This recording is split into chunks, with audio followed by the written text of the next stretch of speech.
కట్టుకున్న తర్వాత ఇస్తా అంటే మిమ్మల్ని నమ్మొద్దు.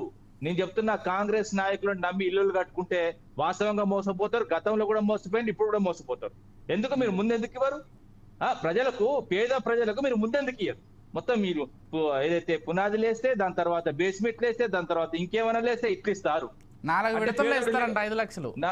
4 విడతలు కాదండి, నేను చెప్తున్నా కదా, 4 విడతల్లో డబ్బులు రావు. వీళ్ళని నమ్మి ఒకవేళ ఇల్లులు కట్టుకుంటే, నేను చెప్తున్నా కదా, ఇది ఇందిరమ్మ ఇండ్లు నాకు తెలిసి మహిళల పేరు మీద ఇస్తున్నారు అనుకుంటా.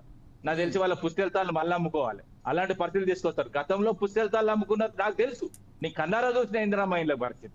పుస్తెలతాళ్ళు అమ్ముకొని వాళ్ళు ఇల్లులు కట్టుకున్న తర్వాత బిల్లులను బొచ్చడం మంది ఉన్నారు. ఇంకెందుకండి వీళ్ళని నమ్మొద్దు. వీళ్ళని నమ్మి మోసపోయారు జనాలు. వీళ్ళు అప్పుడు అబద్ధాలు ఆడి ఏదైతే మొత్తం కంప్లీట్ గా రాజ్యాధికారంలోకి వచ్చింది. ఇప్పుడు కంతే అనాదిగా ఏదైతే కాంగ్రెస్ పార్టీ తెలంగాణను పట్టి పీడిస్తున్న ఒక, మీకు గ్రామాలలో గోమరి అని ఉంటాయండి, అవి రక్తం పీరుస్తాయి, బర్లై ఎడ్లై. అలాంటి వీళ్ళు, నేను చెప్తున్నా కదా అండి, వీళ్ళు తెలంగాణ రక్తాన్ని పీల్చుకునే గోమర్ లాంటి వాళ్ళు తప్ప ఏం చేసిందండి తెలంగాణకు? మొత్తం మంచుకున్న తెలంగాణ తీసుకుపోయి ఆంధ్రాలో కలిపిన దుర్మార్గులు వీరే. అదే విధంగా 60 ఏళ్ల దోపిడీ కారణం వీళ్ళే. ఏదైతే 1969లో తొలి దశ ఉద్యమంలో సావులకు కారణం వీళ్ళే. మలి దశ ఉద్యమంలో సావులకు కారణం వీళ్ళే. 90 సార్లు కార్పులు జరుగుతారండి తొలి దశలో. ఏందండి ఇది?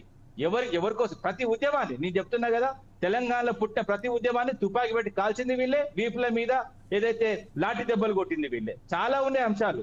శివకుమార్ అన్న, మీరు నిజంగా చెప్తున్నా, మీరు చాలా మంచి వాళ్ళు, మిమ్మల్ని గురించి చెప్పలేదు. మీరు చాలా కష్టపడ్డారు, సుదీర్ఘంగా కష్టపడ్డారు.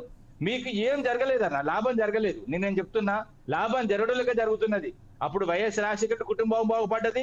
దాని తర్వాత ఇప్పుడు ఏదైతే రేవంత్ రెడ్డి కుటుంబం బాగుపడుతుంది. అంతే తప్ప పేద ప్రజలు ఈ ఏదైతే కాంగ్రెస్ గవర్నమెంట్ లో బాగుపడ్డది లేదు. వీళ్ళు ఎవరిని కూడా బాగుపడడానికి ఏదైతే ఈ ప్రభుత్వాలు ఏర్పడలేదు. ఎస్ శివకుమార్ గారు, అంటే హైడ్రా కూల్చివేతల టైంలో దాదాపు చాలా ఇళ్లను కూల్చేసినప్పుడు కూడా మేము చిన్న కంక్లూడ్ అండి. ఈ 4 దఫాల్లో ఇస్తా అంటారు కదా, ఈ 4 దఫాలు ఎప్పుడు వస్తాయంటే నలుగురు మోసుకపోవాలి పాడ మీద. ఆ నలుగురు మోసుకపోయేటప్పుడు వస్తాయి కావచ్చు పేద ప్రజలకు. అలాంటి పరిస్థితులు అండి. నిజం చెప్తున్నా, వీళ్ళని నమ్మి ఒకవేళ ఇల్లులు కట్టుకుంటే ఇల్లు గుళ్ళైతుంది. అదే విధంగా ఉన్న ఆస్తులు అమ్ముకోవాల్సిన పరిస్థితి వస్తుంది. అదే విధంగా అప్పుల పాలు పరిస్థితి వస్తుంది. అంతే తప్ప కానీ వీళ్ళని ఏమి నమ్మినా కూడా వీళ్ళు ఏమంటారు, నన్ను చూసి అప్పే ఇస్తాడు అంటారు. మరి మనం ముగ్గురం ఉన్నామండి. ఇప్పుడు ఒక్కొక్కరు ముఖం చూసి కొత్త అప్పు అంటే మీకు ఒక్క అప్పు పుట్టచ్చు, నాకు ఒక అప్పు పుట్టచ్చు. ముఖం చూసి అప్పు ఇచ్చే పరిస్థితి లేదండి. అంటే ఆ ముఖాన్ని కూడా ఎవరు నమ్మట్లేదు. అలాంటి పరిస్థితులు డైరెక్ట్ ఆయనే చెప్తున్నాడు కదా రేవంత్ రెడ్డి, నాకు అప్పు పుడతలేండి. నీ ముఖం చూస్తే అప్పు పుట్టాలంటే ముఖం కూడా మంచిగా ఉండాలండి, కొంచెం నమ్మకం కలగాలి వ్యక్తి మీద. అరే రాష్ట్రాన్ని మంచిగా పైకి తీసుకొస్తారని నమ్మకం ఉండాలి. లోపల తీసుకుపోతాడు, నవ్వుకుంటున్నారు మీ మాటలకి. నిజమే కదా అండి. శివకుమార్ నాకు అప్పు పుడుతుంది వాస్తవంగా. ఆయన ముఖ్యమంత్రి చేయండి, వాస్తవంగా ఆయన ముఖం చూసి వాస్తవంగా మస్తు అప్పు పుడుతుంది. రేవంత్ రెడ్డి గారు రాష్ట్రాన్ని చూసి అన్నారు. నేనేమంటా లేదండి, ఏదైనా ఎవరైతే శివకుమార్ ఒకవేళ రాష్ట్రం ముఖ్యమంత్రి అయితే వాస్తవంగా చాలా మంది అప్పు తీసుకొచ్చి ఇస్తారు. కానీ రేవంత్ రెడ్డి ఒకవేళ అప్పు ఇవ్వాలనుకున్నాడు కూడా పొలిమేరకి వెళ్ళి పారిపోతున్నారు. సరే అడుగుదాం, మరింత మాట్లాడు. శివకుమార్ గారు, ఒకటి బీఆర్ఎస్ ఇచ్చినటువంటి ఇల్లు క్వాలిటీ లేవన్నప్పుడు హైడ్రా కూల్చివేతలప్పుడు ఆ పేద ప్రజలందరినీ, లేకపోతే ఆ ఇల్లు కోల్పోయినటువంటి వాళ్ళందరినీ తీసుకెళ్లి అదే డబుల్ బిహెచ్కే ఇళ్లలో పెట్టారు. ఇది వాస్తవం, నిజంగానే పెట్టారు.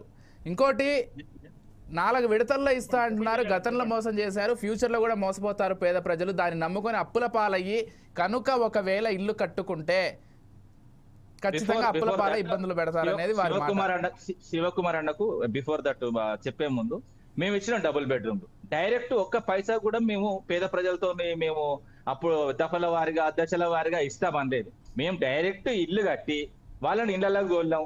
ఇళ్లలోకి పోయే కార్యక్రమం ప్రతి నియోజకవర్గంలో ఎమ్మెల్యేలు చేస్తున్నారు, మంత్రులు చేస్తున్నారు. ప్రతి నియోజకవర్గంలో, ఓన్లీ హైదరాబాద్ లో కాదు, మేము ప్రతి నియోజకవర్గంలో కొట్టాము. అంతెందుకండి, మన ఏదైతే ప్రసాద్ ఐమాక్స్ ముందు చూడండి ఎంత బ్రహ్మాండంగా ఉంటుందో, వాళ్ళ ఇళ్లలోకి పోయి అడుగుదాం, వాళ్ళ కన్నీళ్లు మొత్తం బయటకు వస్తాయి.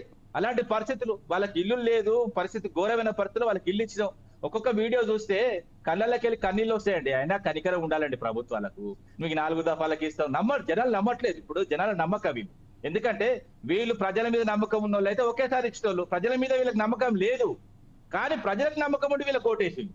కానీ ప్రజలు ఇప్పటికేం తెలుసుకోవాలి, ప్రజల నమ్మకం కాంగ్రెస్ ప్రభుత్వం. శివ గారు ఏం చెప్తారు? విజయ్ గారు, తమ్ముడు రామూర్తి మాట్లాడిన దాంట్లో నేను ఎందుకు ఏకీభవించాను